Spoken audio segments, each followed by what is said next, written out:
수양론으로 이어갑시다. 수양한다라고 하는 거는 공부한다라는 거죠. 공부한다라고 하는 거는 좋은 사람이 되기 위한 거죠. 성리학에서 좋은 사람이라고 하면은 어떤 사람이냐?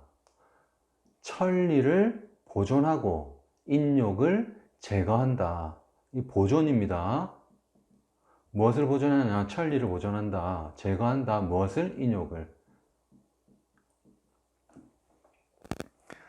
인심도심설에서 우리의 인심은 자연스러운 거고, 그런데 천리가 잘 보존이 되면은 도심에 가까워지고, 인심이 사욕, 나쁜 곳으로 빠지게 되면 인욕으로 가는 거죠.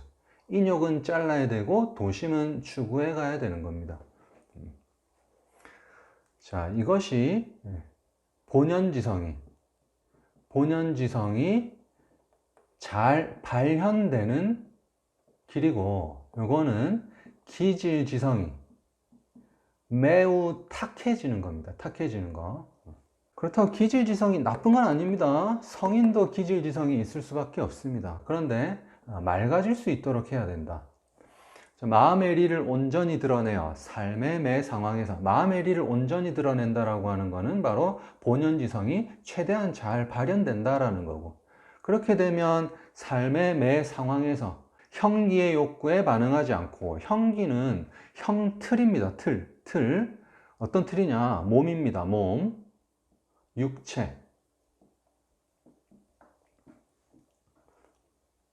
인간은 육체와 정신으로 구성되어 있는데 정신은 맑은 거죠. 육체는 탁한 거죠. 그래서 육체에 따라간다라고 하는 것은 기질의 탁한 곳으로 빠진다라는 거죠. 육체의 욕구에 반응하지 않고 리에 반응해.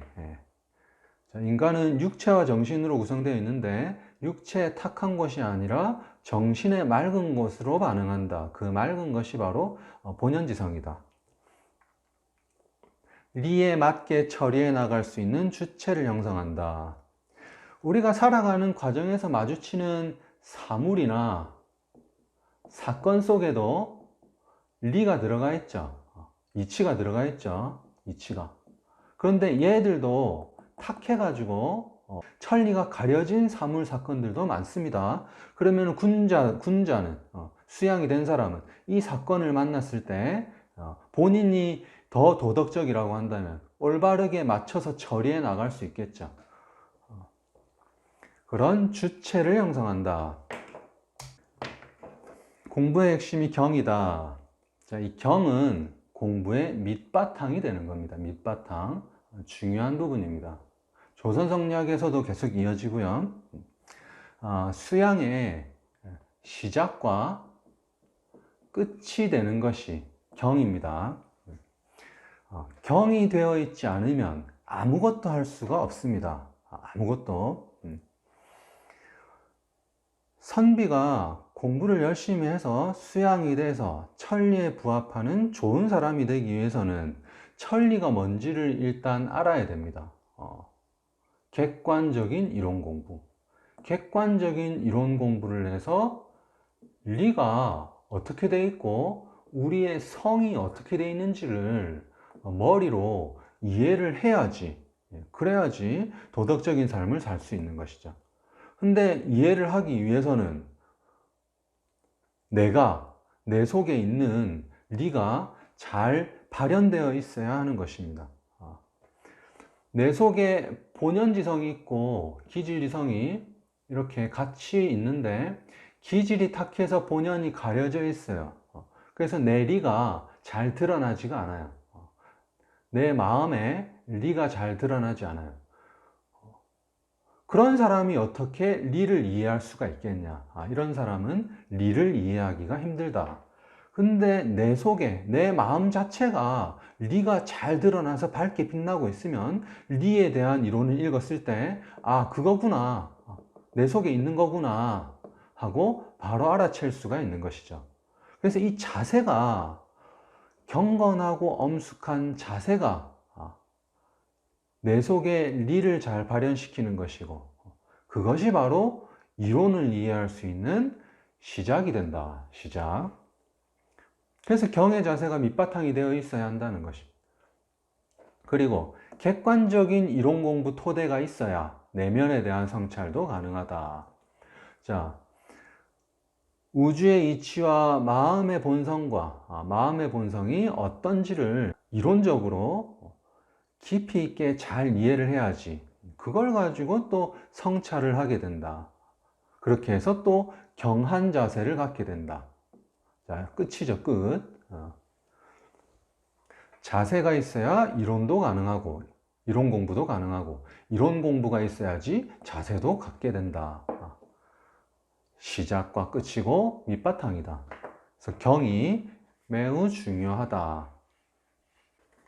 거경국리론 봅시다. 그래서 이 수양을 한다라고 하는 거는 거경국리 한다라는 겁니다. 성리학의 공부라고 하는 거는 거경국리다. 경한 자세에 머물면서, 이거 밑바탕이죠. 밑바탕. 객관적인 사물의 이치를 탐구한다. 글자를 봅시다. 거자는 살다. 궁자는 궁구하다. 끝장 날 때까지 탐구하다. 끝장 탐구를 말합니다. 끝장 탐구. 어디 사냐? 경건함에 산다. 경건한 자세에 머물다 하죠. 궁리, 리를 끝까지 탐구하다. 앞서 이야기를 했었죠. 경한 자세와 객관적인 사물의 이치를 이론 공부를 한다. 이론 공부. 자, 이론 공부와 자세를 말한다. 자, 이 자세와 이론 공부는 서로 연결되는 거죠. 시작이 되고 끝이 되고 끝이 되고 시작이 되고 외부의 객관적인 사물 속에 리가 있으므로 자, 외부의 객관적인 사물에 리가 있다. 그렇죠. 세상에 존재하는 모든 사물과 사건과 생명체 속에는 리가 있습니다. 이를 통해 사물의 이치를 깨우친다. 사물의 이치를 깨우치고 나면 내 속에 있는 리를 깨닫게 된다. 자, 여기서 성리학의 공부 방법, 중요한 공부 방법이 나옵니다. 외물이라고 하거든요. 외물. 밖에 있는 사물, 사건, 생물 다 됩니다. 내 밖에서 벌어지는 모든 현상들, 내 밖에 있는 모든 기, 내 밖에 있는 모든 기들, 보이는 것들은 다 기니까요. 이것들을 공부하면 이거 속에 뭐가 있습니까? 천리가 들어가 있죠. 그래서 밖에 있는 사물, 사건, 기를 통해서 천리를 공부해 나가는 것이 성리학의 공부 방법의 특징이다. 자, 당시에 양명학도 그렇고 불교를 보면 마음 공부를 많이 합니다. 마음 공부. 내 마음 속에 이치가 있다라는 것이죠. 근데 이런 공부 방법의 문제점이 뭐냐면 내 마음 속에 이치가 있다라고 생각을 하게 되면 착각을 하는 거예요. 이게 이치야. 난 깨달았어. 난 다 알았어. 그러는데 다 안 게 아니라는 것이죠. 객관성이 떨어지는 겁니다. 그렇게 되면. 그래서 성리학에서 이 공부 방법은 객관성을 매우 중시한다. 객관성. 객관성을 중시합니다. 자, 계속해서 봅시다. 거경하는 자세가 있어야지 궁리가 가능하며 궁리해야지만 거경할 수 있다. 이미 이야기를 했죠. 경한 자세가 있어야지 내가 리가 잘 발현이 돼 있어야지 그래야지 밖에 있는 리도 잘 보인다. 밖에 있는 리를 잘 봐서 리의 이치를 깨달아야지 그래야지 나도 경한 자세에 머물 수가 있다. 거경과 궁리는 상호관계에 있다. 공부하는 자세와 이론 공부가 상호관계에 있다. 자세와 이론 공부가 상호관계에 있다. 앞서 이야기했던 것도 같은 맥락이죠. 같은 맥락. 경의 자세가 밑바탕이 되어 있어야지 이론 공부가 가능하다. 거경국리론.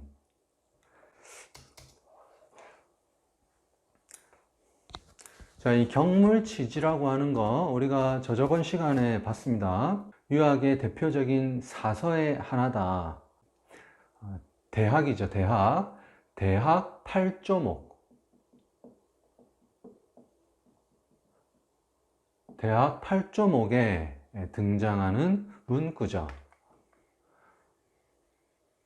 군자가 걸어가야 되는 8가지 로드맵입니다. 로드맵. 그래서 우리가 수신, 제가치국, 평천하는 많이 들어봤을 겁니다. 이 수신이라고 하는 게 나라고 하는 하나의 인격이 잘 닦여지는 것이죠. 어떻게 보면 한 개인이 인격자로서 완성돼 나간다라는 의미를 갖거든요. 그러면 그걸 하기 위해서 뭘 해야 되냐? 내면 공부를 해야 된다. 수신하기 위해서 4단계를 밟아야 된다. 4가지 단계를. 첫 번째가 경물이고, 두 번째가 치지고, 그 다음이 성의고, 그 다음에 정심이라고 했죠. 그러고 나서 수신이 가능하다. 경물치지, 대학 8조목에서 제일 중요한 거, 경물이 돼야지만 마지막에 평천하가 가능합니다. 평천하. 경물이 그만큼 중요하다. 그래서 지금 살펴보는 것은 대학 8조목의 이 8가지 문구에 대해서 성리학은 성리학대로 해석을 하고 양명학은 양명학대로 해석을 하거든요. 그 해석 방법의 차이를 이해하기 위해서 보는 것입니다. 우리가 지금 앞서서 성리학의 공부 방법을 봤었죠. 경한 자세를 통해서 외부의 이치, 외물의 이치를 깨우친다. 이런 특징들이 어떻게 반영되어 있는지 살펴봅시다. 경물은, 이 격자는 격식격인데 근데 다양한 해석이 됩니다. 그래서 경물이라고 하면 이 외물입니다. 외물이고 나 밖에 있는 사물, 사건, 생명체, 모든 현상들, 이게 바로 외물인데 이것들을 궁구하는 겁니다. 궁리입니다. 궁리. 어떻게 보면 궁구하다, 끝까지 탐구하다, 지극히 끝까지 탐구하다. 이것들을 왜 탐구합니까? 내 밖에서 벌어지는 모든 사물, 사건들은 현상이니까 기죠. 그러면 이것들의 본질과 원리를 끝까지 탐구하다 보면 그 속에서 리를 발견할 수 있을 것이다. 리. 여기 봅시다. 천지에 리가 풍부되어 있는 객관적인 외부 사물이나 현상이다. 천지에 리가 풍부되어 있다라고 하는 것은 외부 사물이나 현상에 리가 풍부되어 있는 것이죠. 현상. 어떻게 보면 기라는 겁니다. 기. 자, 그래서 외물에 대한 객관적인 공부를 말합니다. 그리고 이론 공부를 말합니다. 이론 공부. 그렇게 해서 도달한다. 어디에? 진짜 알의 극치에 도달한다. 그래서 이 경물치지에 대한 해석에서 중요한 포인트는 바로 객관적인 이론 공부를 말한다라는 것입니다. 끝까지 공부하는데 천리가 풍부된 외물을 공부한다. 외물. 자, 이 부분이 중요한 부분입니다. 외물을 공부한다. 자, 그 다음으로 와서요. 그리고 또 성리학에서는 공부를 할 때 뭘 중요하게 생각했냐? 아는 것과 행하는 것, 이 둘은 어떤 관계를 맺고 있냐? 무엇을 더 중요하게 생각해야 되냐? 지와 행의 관계에 대해서는 동양도 그렇지만 서양에서도 많이들 이야기하는 부분입니다. 철학을 하고 윤리를 하고 수양을 하는 데 있어서 일단 알아야 되는 거고, 알기만 하면 안 되잖아요. 또 행동해야 되는 거고, 행동을 하는 데는 또 알미 또 필요한 것이죠. 그래서 아는 것과 행하는 것은 어떤 관계에 있냐라는 거, 성리학에서도 중요하게 생각했고 양명학에서도 중요하게 생각했고, 서양으로 넘어가서도 소크라테스도 중요하게 생각했고, 계속해서 등장하는 부분입니다. 자, 성리학에서는 어떻게 생각했냐? 자, 이 결론적인 거, 이 세 가지를 기억하면 되겠습니다.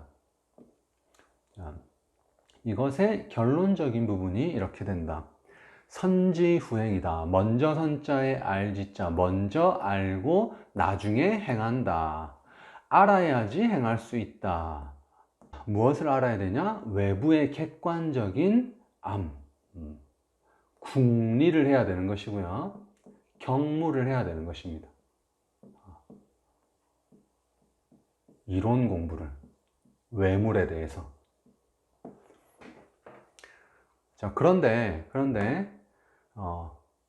안다라고 하는 거는 알면서 그치려고 아는 것은 아니죠. 암 그 자체가 중요하다는 게 아닙니다.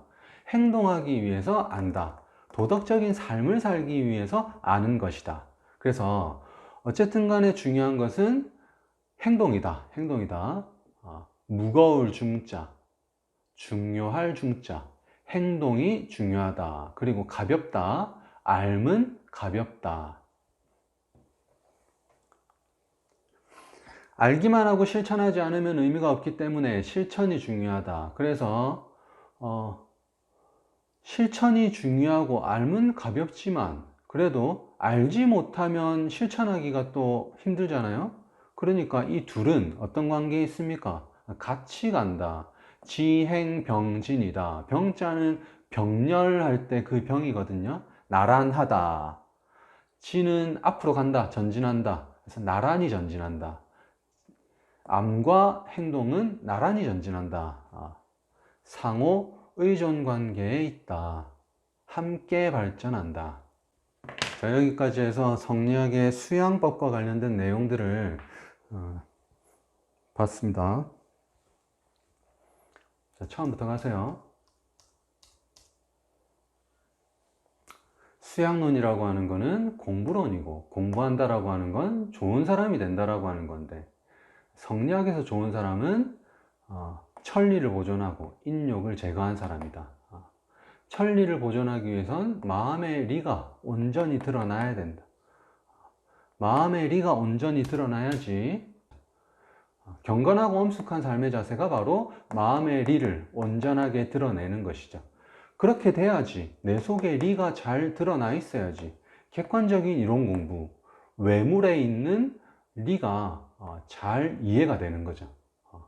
객관적인 이론 공부가 돼야지, 그래야지 경한 자세도 가능해진다. 그래서 공부한다라고 하는 거는 거경공리한다라는 거다.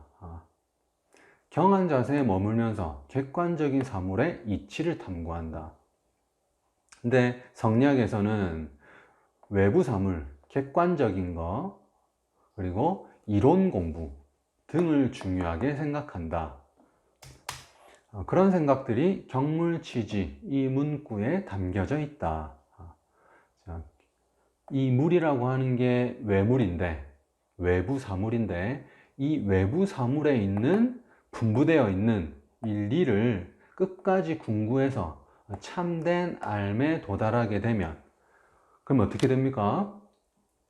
성의하게 되고, 뜻이 성실해지게 되고, 뜻이 정성스럽게 되고, 정심, 마음이 올바르게 되고, 그렇게 되면은 수신하게 되고, 제가 치국 평천할 수 있다 라고 보는 것이 성리학입니다. 여기까지 하겠습니다.